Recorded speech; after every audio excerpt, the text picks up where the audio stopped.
TDP జాతీయ ప్రధాన కార్యదర్శి నారా లోకేష్ రాష్ట్ర వ్యాప్తంగా చేపట్టిన యువగలం పాదయాత్ర మరి కాసేపట్లో ముగియబోతోంది. ముగింపు కోసం పార్టీ క్యాడరు నాయకులంతా కూడా భారీ ఎత్తున ఏర్పాట్లు చేశారు. గతంలో చంద్రబాబు ఎక్కడైతే పాదయాత్ర నిర్వహించి పైలాన్ ఏర్పాటు చేశారో అదే ప్రాంతంలో అగనంపూడి టోల్గేట్ సమీపంలో ఇప్పుడు యువగలం పైలాన్ కూడా ఏర్పాటు చేయడం జరిగింది. మరి కాసేపట్లో పైలాన్ కూడా ఆవిష్కరించబోతున్నారు నారా లోకేష్. ప్రస్తుతం ఇదే అంశానికి సంబంధించి మనతో మాట్లాడేందుకు చింతకాయల విజయ్ ఉన్నారు, మాట్లాడదాం. విజయ్ గారు, యువగలం ప్రభావం ఎన్నికలపై ఉండబోతుందా, ఏ విధంగా ఉంటుంది అంటే ఏమంటారు? ఎన్నికలపై ఉండడం అన్ని పక్కన పెట్టేసాను. డెఫినెట్గా టీడీపీ విజయానికి యువగలం మెయిన్ ముఖ్య పాత్ర వహించింది. ఎందుకంటే న్యూట్రల్స్ ఇన్వాల్వ్ చేయడానికి బడుగు బలహీన వర్గాలను ఏదైతే మోసం చేస్తున్నారో వాళ్ళందరూ గలం ఇప్పుతూ ఉంటే ఆ గలాన్ని నొక్కే పరిస్థితికి ఈరోజు జగన్మోహన్ రెడ్డి తీసుకొస్తే ఆ గలాన్ని నేనే అవుతానని చెప్పి లోకేష్ గారు ఈరోజు ముందుకు రావడం వల్ల ప్రతి ఒక్కళ్ళు కూడా ఉద్యోగస్తులు, గవర్నమెంట్ ఉద్యోగస్తులు ఎవరైతే భయంతో ఉన్నారో వాళ్ళందరూ బయటకు వచ్చారు. బయటకు వచ్చి ప్రతి కమ్యూనిటీ మీటింగ్లో చూడొచ్చు, క్వశ్చన్స్ అడుగుతున్నారు. అంత ధైర్యం ఈ 4 ఏళ్ళలో చేయలేదు. కానీ ఈరోజు లోకేష్ గారు ఇవ్వడం వల్ల ధైర్యం ఈరోజు ముందుకొచ్చి ఈ గలంతో ముందుకెళ్ళి నవశకాన్ని ప్రారంభించి చంద్రబాబు నాయుడు గారు ముఖ్యమంత్రి అవుతారు. ఇదే గాజువాక నేను చెప్తున్నాను, చంద్రబాబు నాయుడు గారు ముఖ్యమంత్రి అయినప్పుడు పర్ క్యాపిటల్ ఇన్కమ్ చాలా ఎక్కువ ఉండేదండి ఆంధ్ర రాష్ట్రంలో. ఇప్పుడు మొత్తం లో అయిపోయి అందరినీ పట్టించుకోవడం మానేశారు. స్టీల్ ప్లాంట్ కూడా అమ్మేద్దామని చూస్తున్నారు. అందుకనే రాష్ట్ర వ్యాప్తంగా నలుమూల నుంచి కూడా ప్రపంచంలో తరలి రాబోతున్నారు జనం. రేపు కల్మినేషన్ సభ కూడా అంత బాగుంటుంది. దాదాపుగా 20వ తారీఖు నిర్వహించే విజయోత్సవ సభకి పవన్ కళ్యాణ్ కూడా రాబోతున్నారనే సమాచారం ఉంది. ఏ మేరకు ఏర్పాట్లు ఉన్నాయి, ఎంతవరకు జనం వచ్చే అవకాశం ఉంటుంది, ఏమైనా అంచనాలు? ముఖ్యంగా మాకున్న అంచనా బట్టి ఇంటెలిజెన్స్ రిపోర్ట్ బట్టి కూడా 6 లక్షల మంది అనేది క్లారిటీ చెప్తున్నారండి. ఎందుకు రాష్ట్ర వ్యాప్తంగా ట్రైన్లు వేసుకొని వస్తున్నారు, బస్సుల్లో వస్తున్నారు, బైకుల మీద వస్తున్నారు, ప్రతి ఒక్కరు కూడా ఇక్కడ ట్రావెల్ చేసి ఎందుకు వస్తున్నారు? కళ్ళారా ఆ ప్రపంచనాన్ని ఒక్కసారి చూడాలి, ఆ నవశకం ఎలా ప్రారంభించబడుతుందో ఒకసారి చూడాలి. అదే సభలో ఏంటంటే లోకేష్ గారు ఒక ఎర్ర బుక్ని చంద్రబాబు నాయుడు గారికి గిఫ్ట్ ఇవ్వబోతున్నారు.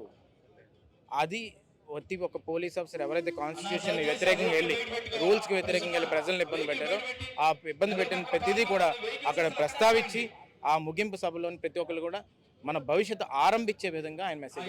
ప్రజల్ని ఇబ్బంది పెట్టడం పక్కన పెడితే మీ యువగలం పాదయాత్ర కూడా చాలా ఆటంకాలు ఎదురయ్యాయి. ఇప్పుడు కూడా బస్సులు ఇవ్వడం లేదని కొద్దిసేపటి క్రితం అచ్చెన్నాయుడు మాట్లాడారు. దాన్ని ఎలా చూడాలి, ప్రభుత్వ వైఖరిని మీరు ఎలా చూస్తారు? అది డిక్టేటర్షిప్ రూల్ అండి.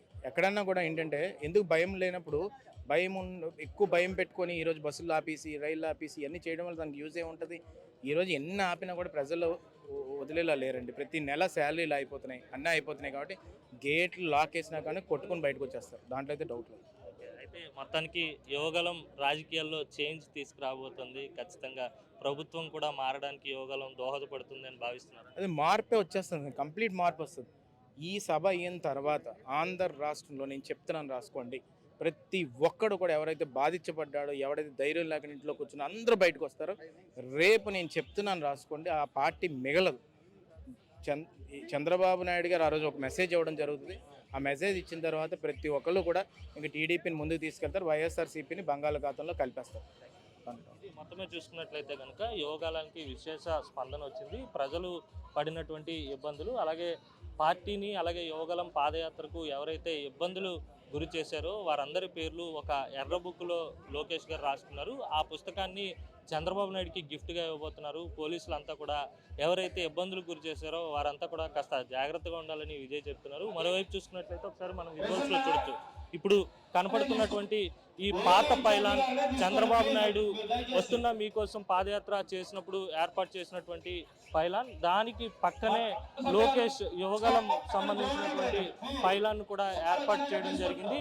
మరి కాసేపట్లో ముగింపు సందర్భంగా ఈ పైలాన్ని ఆవిష్కరించబోతున్నారు నారా లోకేష్. అందుకు అనుగుణంగా దాదాపుగా ఏర్పాట్లన్నీ కూడా పూర్తయ్యాయి. విజయోత్సవ సభ నిర్వహించనున్నటువంటి నేపథ్యంలో పూర్తి స్థాయిలో ఏర్పాట్లన్నీ కూడా చేశాం. దాదాపుగా 6 లక్షల మంది వరకు ఆ సభకు హాజరయ్యే అవకాశం ఉంటుందని చెప్పి విజయ్ చెప్తున్నటువంటి సిచ్యువేషన్ ఉంది. వీడియో జర్నలిస్ట్ అజయ్తో కలిసి అనిల్ RTV విశాఖ నుంచి. మరిన్ని వీడియోస్ కోసం ఛానల్ ని సబ్స్క్రైబ్ చేయండి. లేటెస్ట్ అప్డేట్స్ కోసం వాట్సాప్ ఛానల్ ని ఫాలో చేయండి.